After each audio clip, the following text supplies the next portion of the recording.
Hello, my name is Norah, and I'm going to read Chocolate Mousse, written and illustrated by Maggie Kneen.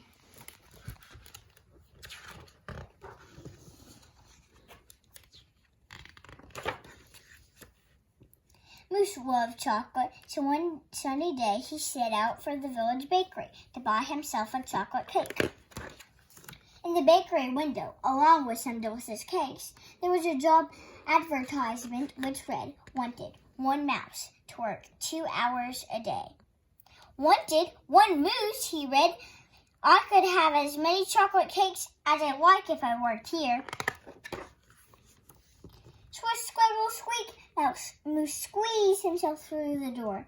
"I'd like to take that job," he said. Mrs. Mouse was quite surprised. Her baby seemed surprised too. They stopped crying for a moment to watch Moose. He was the biggest thing they had ever seen. "Dear me," exclaimed Mrs. Mouse. "You're not a mouse, you're a moose. I don't think I have a uniform in your size just at the moment." Moose looked so sad that Mrs. Mouse even went in search for a uniform big enough to fit him. "How about this apron?" she asked. The baby started crying again. "Sorry for the noise," he said. "I wish my babies would fall asleep." Moose thought she sounded tired. Moose was very pleased with his uniform. He loved his new job. Slurp, gulp, burp. When Mrs. Mouse wasn't looking, Moose would eat spoonfuls of cake mix or a few chunks of chocolate. Sometimes the babies would stop crying and watch him.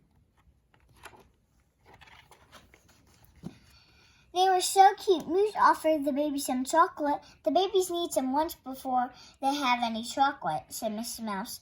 "Let's make some sandwiches." But the sandwiches Moose made were far too big for the mice. Mouse have only very small teeth, you know. They need mouse-sized sandwiches, said Mrs. Mouse patiently as she tried to comfort the hungry babies. "Let's try making pancakes instead," said Mrs. Mouse, giving Moose some milk and flour and 3 lovely fresh eggs. Splish, crack, splash, swish, splash, crack. Moose got everything safely into the bowl, including some chocolate, when Mrs. Mouse wasn't looking. Mrs. Mouse put her hand over her eyes as Moose tried to work the electric mixture. The babies watched in silence, spellbound. Swip, swap, spat! Moose flipped his first pancake so high that it hit the ceiling with a slap and hung there, dripping with batter.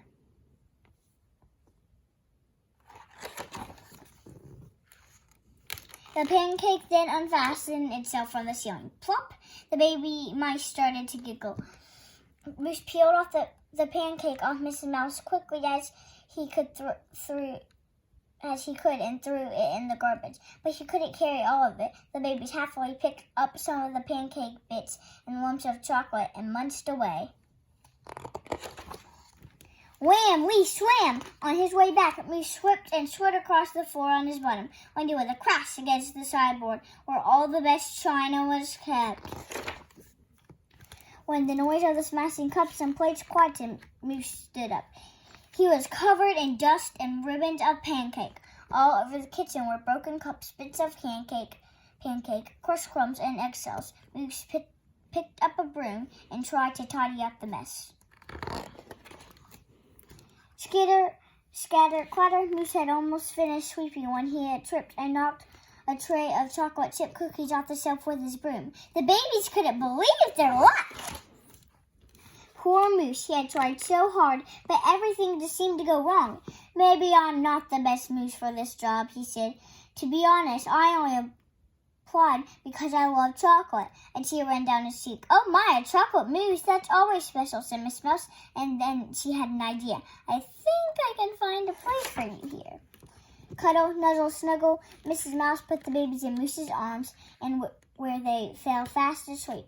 They loved Moose. "Thank you, Moose. You have helped me so much," she said, looking at her quiet, contented babies.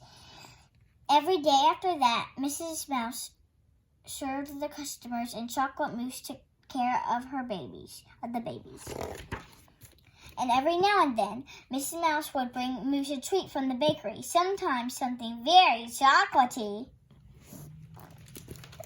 I hope you like the book, Chocolate Moose.